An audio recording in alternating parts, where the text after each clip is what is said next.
Bonjour, bienvenue aux 10 minutes juridiques. Par le cabinet avocat Landau Associés pour VK, on va parler des différents programmes en matière de décentralisation des partis politiques à la veille de cette fameuse législative. Mais tout de suite, les brèves de la semaine, avec le fait qu'en matière d'agents, eh bien, si un risque avéré à l'intégrité physique se manifeste, il y a protection fonctionnelle. Autre sujet, mais sur les élus cette fois-ci, vous savez que dans les communes de 1000 habitants et plus, quand il y a un décès ou une démission d'un conseiller, on va chercher dans les suivants de liste.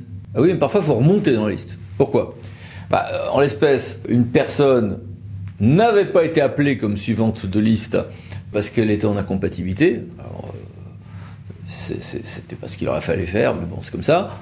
Et après, quand il y a une nouvelle démission ou un nouveau décès, au lieu d'aller continuer à descendre, non, il faut remonter pour aller repêcher ce qu'on aurait dû aller chercher déjà dans un premier temps.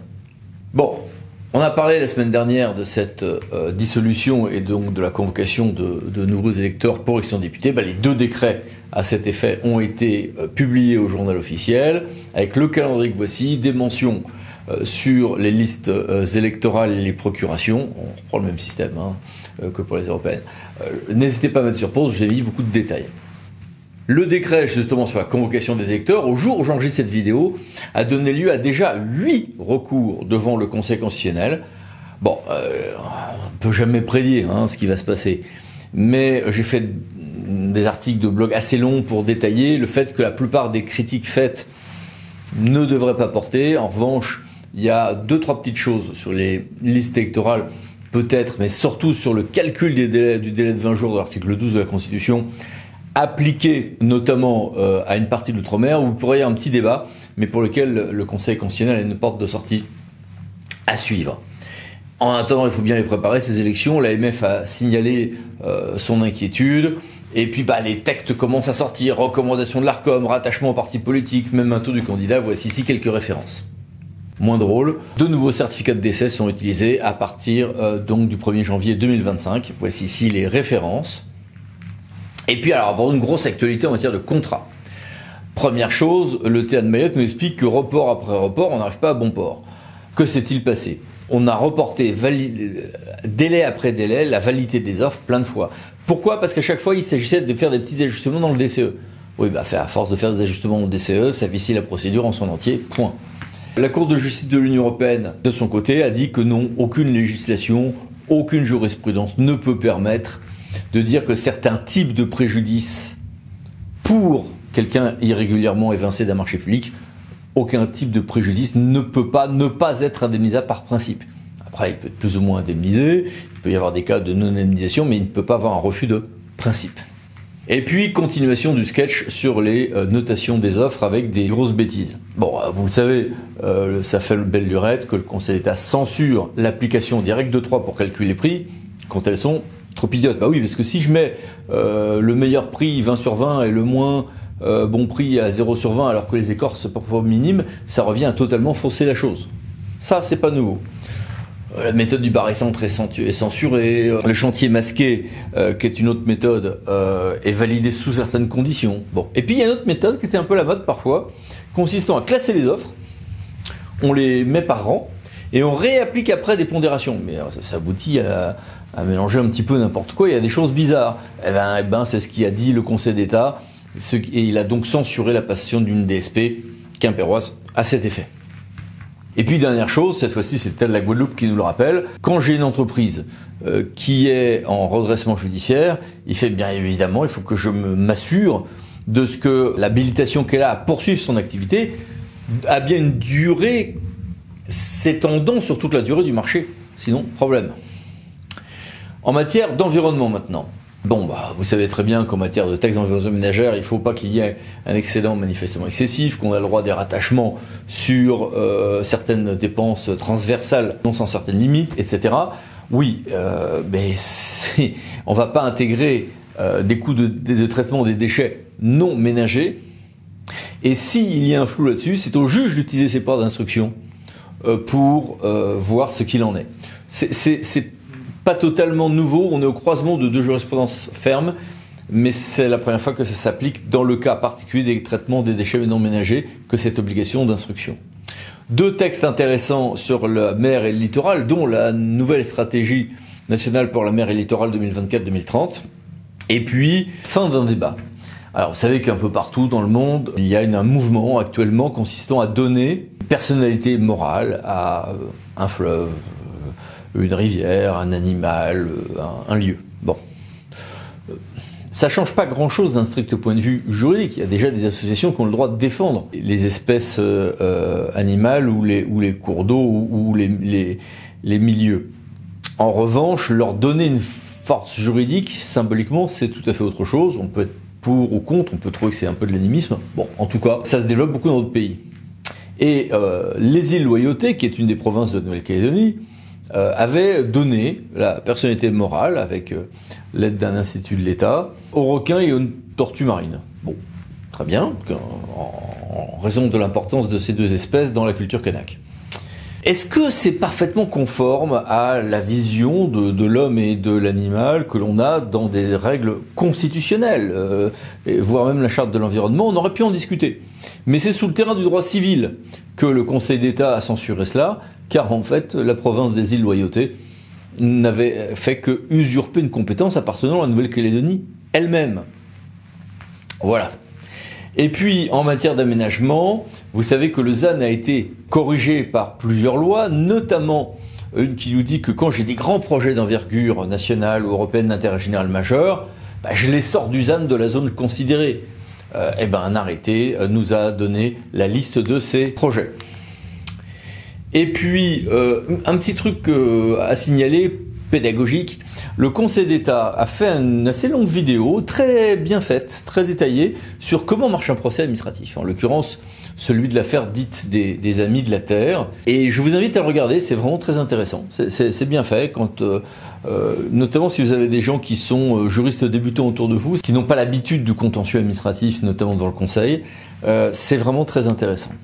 Ensuite, les mini-brefs, bien sûr. Que voici. Que voilà. Et que voici encore.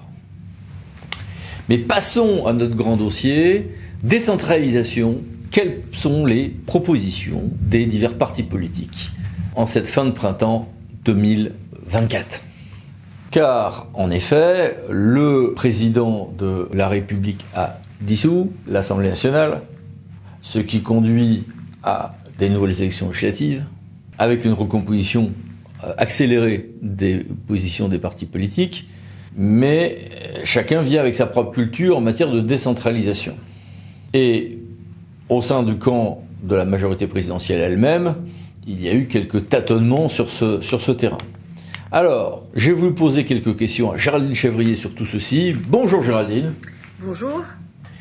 Première question que je te pose. Commençons de gauche à droite, et commençons par le Front Populaire, donc c'est la NUPES élargie à NPA. Là, on ne peut pas dire qu'il y ait de projet commun de décentralisation.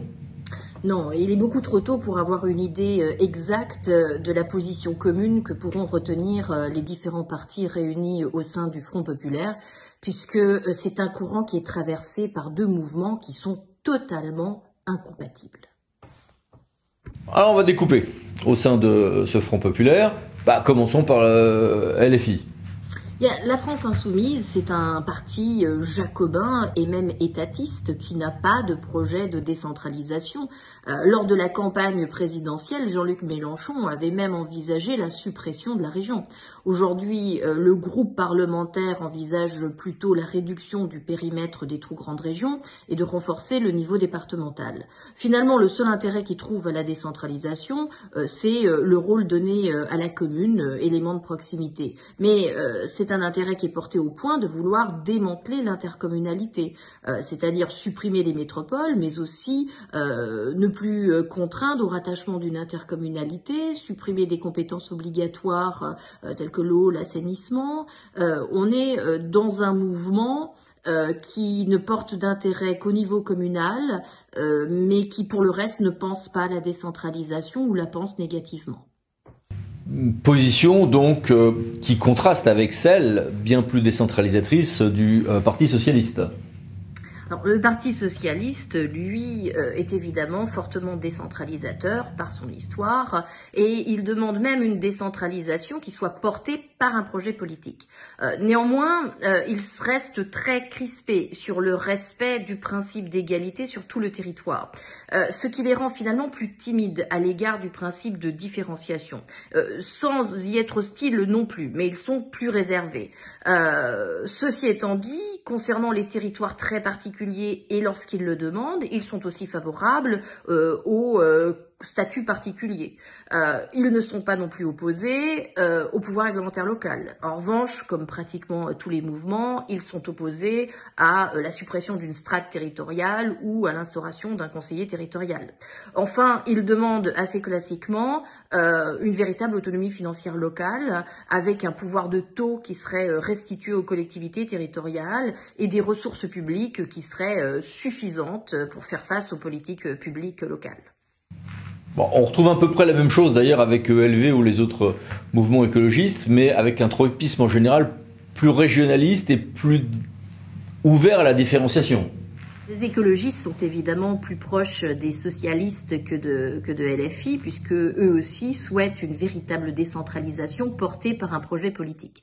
La différence est peut-être que eux demandent davantage la prise en compte des différences de situation sur le territoire, mais pour le reste, ils sont, comme les socialistes, opposés à la suppression d'une strate territoriale, opposés à l'instauration d'un conseiller territorial, et d'autant plus que, comme vous le soulignez, ils sont très attachés au niveau régional. Mais les écologistes s'interrogent aussi davantage sur la relation entre l'État et les collectivités territoriales, mais aussi entre les collectivités territoriales, parce qu'ils sont très préoccupés par la nécessité d'une concertation, d'un travail en commun entre collectivités pour faire réussir la transition écologique. Le président de la République, de son côté, la semaine passée, a formulé des propositions assez radicales, n'est-ce pas ? Le président Macron, dans son discours du 12 juin, a en effet annoncé la suppression pure et simple d'une strate territoriale, tout en évoquant encore l'instauration d'un conseiller territorial et un couple département-région. Alors évidemment, c'est un discours beaucoup plus radical que celui qui a été tenu par Éric Woerth, qui lui était favorable à l'instauration d'un conseiller territorial, mais commençait liminairement ses propos en soulignant qu'il était hors de question de supprimer une strate territoriale. Alors il est difficile de dire, de savoir si finalement le président Macron considère qu'une assemblée unique, finalement, c'est une collectivité unique, ou si il souhaite réellement fusionner les deux niveaux. Compte tenu du tempérament du président Macron, il me semble que la deuxième hypothèse est tout à fait envisageable. Par ailleurs, il a annoncé qu'il serait possible de revoir les périmètres des grandes et des très grandes régions, ou de toute région, mais ce sont celles-ci qui sont les premières visées.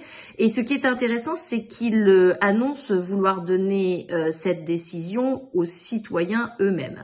Alors il est évident que ça répond aussi à une demande de l'Alsace, mais pas seulement.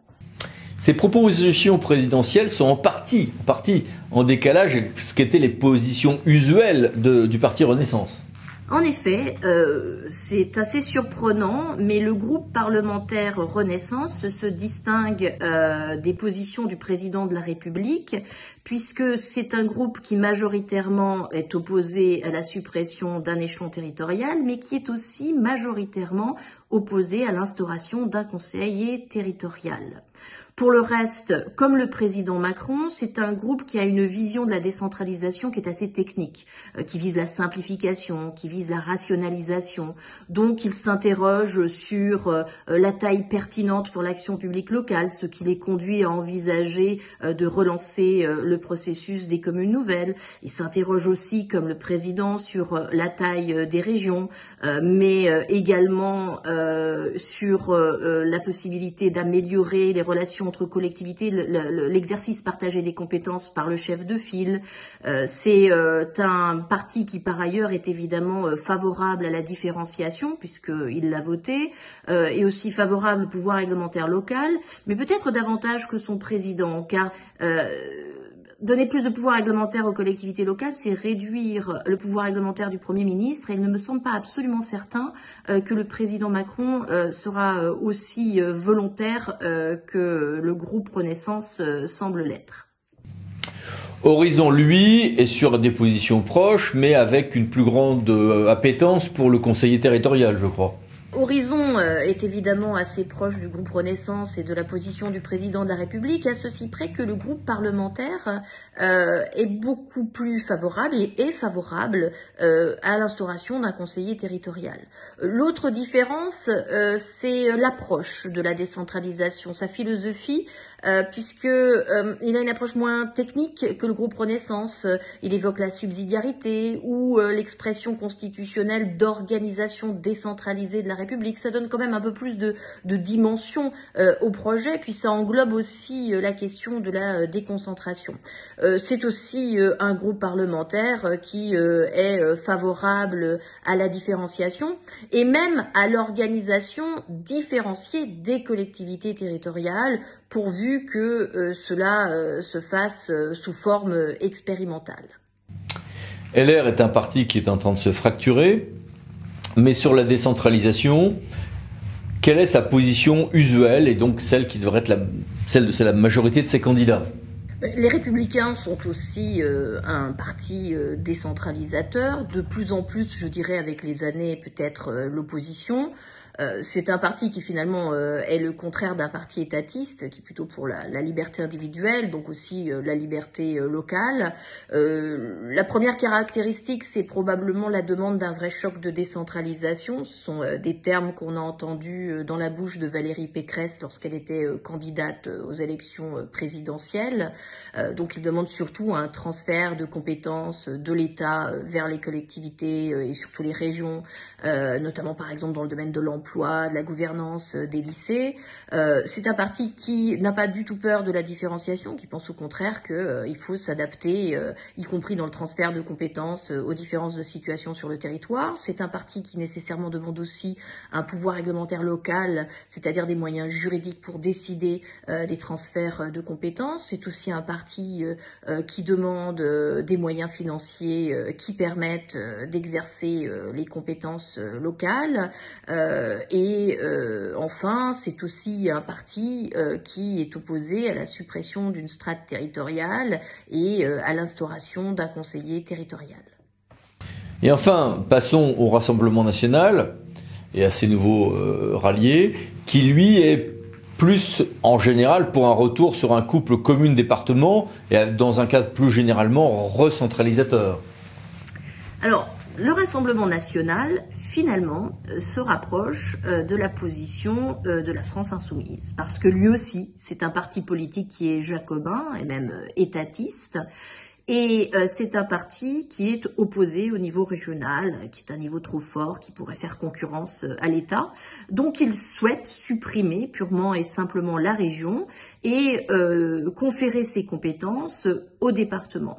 C'est aussi, comme la France insoumise, un parti qui a une affection particulière pour la commune, au point, comme cette dernière, de vouloir totalement détricoter l'intercommunalité, c'est-à-dire au point qu'il aimerait revenir à l'intercommunalité qui serait fondée sur une logique de syndicat intercommunal.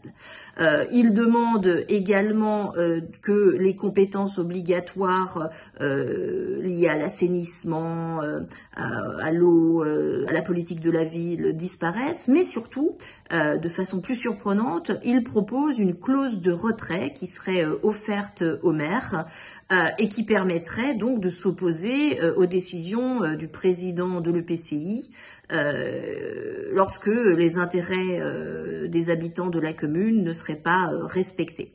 Alors évidemment, c'est aussi un parti qui n'est pas en désaccord avec l'idée de donner un pouvoir de taux aux communes sur quelques ressources, mais qui n'est pas favorable au principe constitutionnel d'autonomie financière et qui n'est pas favorable non plus à l'exercice d'un pouvoir réglementaire local, au moins, enfin, de droit commun ou même plus limité. Merci beaucoup Géraldine, au revoir. Merci à vous. Et merci à vous.